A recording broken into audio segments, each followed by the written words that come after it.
Bonjour à tous les amateurs d'un monde à part. Aujourd'hui je vous emmène dans le temple sacré de la culture vaudou, de la religion vaudou. C'est le temple des Pitons.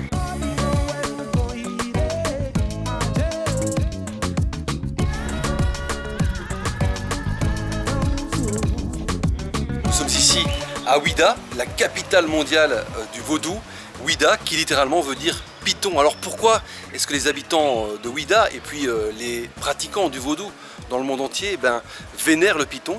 Figurez-vous que selon la légende, les Pitons auraient protégé la ville de Ouida contre les agresseurs extérieurs. Lorsque un royaume avait tenté d'envahir la ville de Ouida, ce sont les Pitons qui avaient été à leur rescousse en attaquant les envahisseurs. En face de moi, il y a là un temple qui aurait été construit en 1717, lorsque cette zone était en fait la brousse.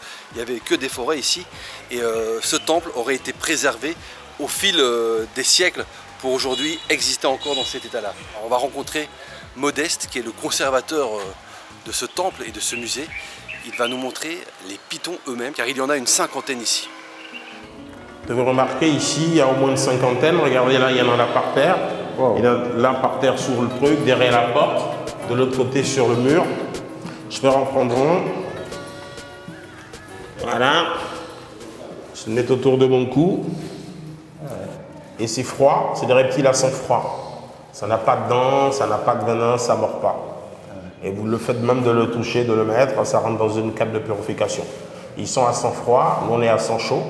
Donc forcément, du froid sur du chaud, chacun se fait forcément du bien. C'est une sorte de contact en vérité. Ça leur fait du bien aussi. Ça le fait, ah oui, parce que ça les réchauffe. Nous, du coup, on prend plus de chaleur. Tu veux le mettre? Ah, je veux bien, ouais. Alors là, on va me mettre le Piton autour de mon propre cou. Ah ouais. Un beau collier. Ah, c'est un beau collier. Ouais, bien, c'est frais. C'est vrai qu'on sent bien. Ouais. Et ça bouge, et il aime bien. Et si ça bouge comme ça, c'est que non seulement ça vous purifie, parce que ça vous enlève tout ce qui est mauvais sur vous. Et vous devez savoir que le symbole, par exemple, de la pharmacie, c'est un serpent. Est-ce qu'on ne s'était jamais posé la question de savoir pourquoi? C'est la purification, c'est la pureté. Ça vous purifie. Ça purifie votre corps. De fait qui circule comme ça? Ah ouais. C'est quoi?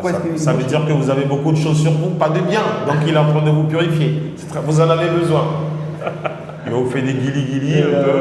Bon, apparemment c'est inoffensif, mais c'est quand même impressionnant. Hein. Ouais. Franchement, j'ai le cœur qui bat fort là. Je pense qu'il est nécessaire aussi de purifier ce monsieur là.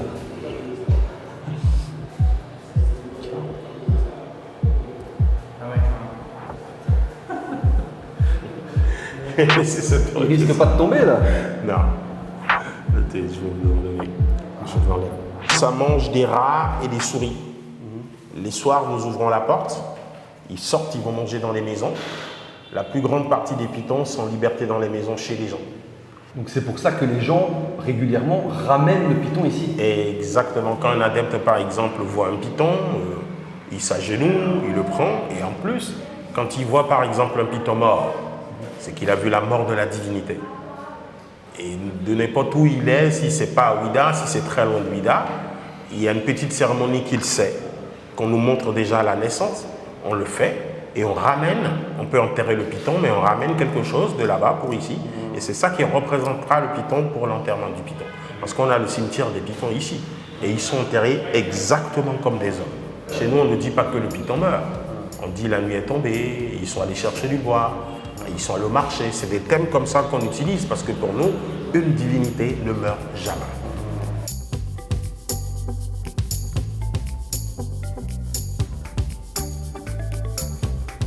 Modeste, ouais. Comment tu te sens de te rendre compte que vraiment la religion vaudou recommence à vivre et à ne plus devoir se cacher comme c'était le cas à une époque? De toutes les façons, c'était prévisible. Hein. Avec le temps, on savait très bien que la religion vaudou surgira, sortira. Aujourd'hui, on voit que le vaudou, c'est du positif. Le vaudou, c'est l'écologie. Le vaudou, d'abord, le mot « vaud », ça veut dire soit tranquille, soit relax, soit paisible. Donc, il veut dire puiser, rechercher. Donc, vous vivez sur un espace, alors profitez. D'abord, soyez d'abord relax et profitez de la nature. On voit que, juste en face, il y a cette grande église. Ouais. Mais malgré tout, le temple a grandi. Mais il faut d'abord savoir que c'est nos grands-parents qui ont d'ailleurs cédé la place aux premiers missionnaires pour la construction de l'église. Et le temple des Pythons en face de l'église, aujourd'hui, on voit la cohabitation pacifique. Il faut reconnaître déjà depuis toujours que c'est la religion traditionnelle qui est tolérante et qui accepte autres religions s'installer. D'où un peu le syncrétisme qui se remarque, où on ne nous empêche pas d'aller à l'église, mais on vient toujours de quelque part, cette religion traditionnelle que nous gardons très fort en nous. Qu'est-ce qu'on peut vous souhaiter, à vous, les pratiquants du vaudou, pour le futur? Ce que vous faites actuellement, c'est la communication. Plus de communication pour que ce que les gens pensent de la religion vaudou ou ce qu'on dit de la religion vaudou, que ce cliché-là soit effacé. Que les gens sachent que la religion vaudou, c'est une religion à part entière comme toutes les autres religions et que ça n'a rien à voir avec les poupées vaudou, ce qu'on montre dans les films, dans les télés. Le vaudou, comme j'ai dit, c'est l'écologie. L'exemple que je vous donne, aujourd'hui l'Europe parle de réchauffement climatique parce qu'ils n'ont rien respecté, ils ont coupé les arbres. Il n'y a pas de respect pour les mers. On va jeter les choses dans la mer, dans les eaux. Et aujourd'hui, tout est souillé. Mais en Afrique, on respecte la terre, parce que la terre, elle est sacrée.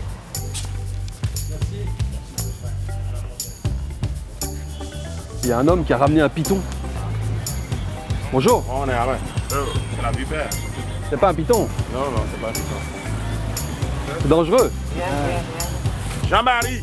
Le principe de ce temple des pythons, c'est que le soir, on laisse sortir les pythons, mais ce sont des pythons inoffensifs. Et on demande parfois aux habitants de les ramener le matin pour qu'ils puissent retourner dans le temple.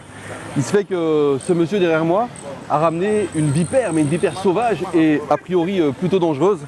Donc c'est un quiproquo. Donc on lui dit de repartir immédiatement avec sa vipère. Et voilà, c'est ici que se termine cette petite visite du temple des Pythons, le temple sacré de la religion vaudou. J'espère que ça vous a plu. À bientôt pour plus d'aventures étonnantes dans ce monde à part. Et si vous souhaitez découvrir encore plus de contenu de ce monde à part, n'hésitez pas à rejoindre notre communauté de voyageurs en vous abonnant à notre page Facebook.